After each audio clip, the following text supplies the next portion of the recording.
പ്രിയമുള്ളവരെ, നമസ്കാരം. 30 വർഷത്തിലധികമായി സംഗീതം കൊണ്ട് മാത്രം ജീവിക്കുന്ന ഒരാളാണ് ഞാൻ മാത്രമല്ല, എൻ്റെ കുടുംബം. ഓർമ്മ വെച്ച നാൾ മുതൽ സംഗീതം എൻ്റെ കൂടെയുണ്ട്. ഞാൻ അറിയാത്ത, ഇതുവരെ നേരിൽ കാണാത്ത ഒരുപാട് ആളുകൾ എന്നെ സ്നേഹിക്കുന്നതിൻ്റെ കാരണവും സംഗീതമാണ്. ഞാനിപ്പോൾ സംസാരിക്കുന്നത് എൻ്റെ വീട്ടിലെ കൊച്ചു സ്റ്റുഡിയോയിൽ വെച്ചാണ്.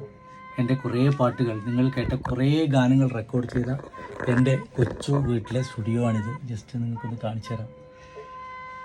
അപ്പോൾ ഇതൊക്കെ പറയാനൊരു കാരണം എന്താണെന്ന് വെച്ചാൽ, നിങ്ങളോടൊരു കൊച്ചു പാട്ട് വർത്തമാനം പറയാമെന്ന് വെച്ചിട്ടാണ് ഞാൻ വന്നിരിക്കുന്നത്.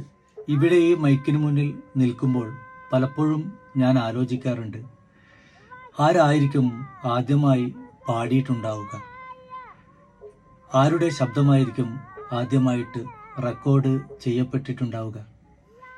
ഒരു കൗതുകത്തിന് ഞാൻ അതിനെക്കുറിച്ച് അറിയാൻ ശ്രമിച്ചപ്പോൾ കിട്ടിയ ചില കാര്യങ്ങൾ എൻ്റെ പ്രിയപ്പെട്ട സുഹൃത്തുക്കളുമായി പങ്കുവെക്കണമെന്ന് തോന്നി. ഇതെൻ്റെ കണ്ടെത്തലല്ല, പലരും ഇതിലൂടെ സഞ്ചരിച്ച് രേഖപ്പെടുത്തിയതാണ്. ഇന്ത്യയിൽ ആദ്യമായി ഒരു പാട്ട് റെക്കോർഡ് ചെയ്യപ്പെടുന്നത് 1902 ഗൗഹർ ജാൻ എന്ന സ്ത്രീയുടെ ശബ്ദമാണ്. അവർ പാടിയൊരു പാട്ടാണ് ഇന്ത്യയിൽ ആദ്യമായി റെക്കോർഡ് ചെയ്യപ്പെട്ടത്. അന്ന് ബ്രിട്ടീഷ് ഇന്ത്യയുടെ ഭാഗമായിരുന്ന അസംഘട്ടിൽ 1873 ജൂൺ 26 ഗൗഹർ ജാൻ ജനിച്ചത്. ആഞ്ചലീന യോവാർഡ് എന്നാണ് അവരുടെ ശരിയായ പേര്. നല്ലൊരു നർത്തകി കൂടിയായിരുന്ന അവരെ 1887 ദർഭംഗ രാജിന്റെ രാജസദസ്സിൽ പാട്ടും നൃത്തവും ചെയ്യാനായി നിയമിക്കപ്പെട്ടു.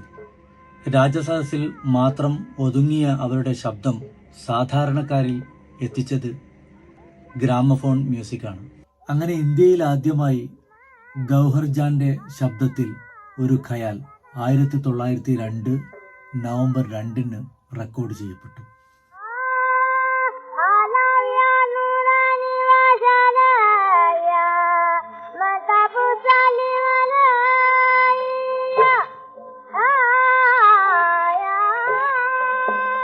അങ്ങനെ 1902 മുതൽ 1920 വരെ നിരവധി ഭാഷകളിൽ, Bengali, Hindi, Gujarati, Tamil, Marathi, Arabic, Parsi, Pashto, French, English തുടങ്ങി 10ലധികം ഭാഷകളിൽ 600-ൽ പരം ഗാനങ്ങൾ അവരുടേതായി റെക്കോർഡ് ചെയ്യപ്പെട്ടു. അവരെ അറിയപ്പെട്ടത് തന്നെ ഗ്രാമഫോൺ രാജ്ഞി എന്നാണ്. അക്കാലത്ത് ഒരു പാട്ടിന് അവർ പ്രതിഫലമായി വാങ്ങിയിരുന്നത് 1000 മുതൽ 3000 രൂപ വരെയാണ്. വെറും 20 രൂപയാണ് അന്നൊരു തോല, അതായത് 10 ഗ്രാം സ്വർണത്തിന്റെ വില എന്ന് നമ്മൾ ഓർക്കണം. പിന്നീട് 1928 ഓഗസ്റ്റ് 1 മൈസൂർ രാജാവായിരുന്ന കൃഷ്ണരാജ വാഡിയാർ 4 അവരുടെ കൊട്ടാരത്തിൽ ഗായികയായി അവരെ ക്ഷണിച്ചു വരുത്തി. പിന്നീടുള്ള അവരുടെ ജീവിതം മൈസൂരിലായിരുന്നു. 1930 ജാനുവരി 17 അവരുടെ 57-ാം വയസ്സിൽ ആ അതുല്യ പ്രതിഭ ഈ ലോകം വിട്ടുപോയി.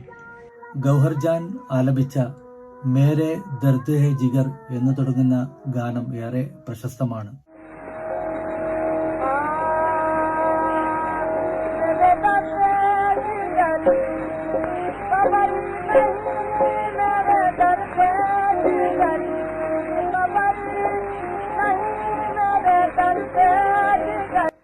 രാസ്കെ ഭരെ ദോരെ നേന എന്ന ഗാനം പ്രശസ്ത ഹിന്ദി ഗായിക സോന മോഹപത്ര ഈ അടുത്ത കാലത്ത് പുതിയ ശൈലിയിൽ പാടി ഇറക്കിയിട്ടുണ്ട്.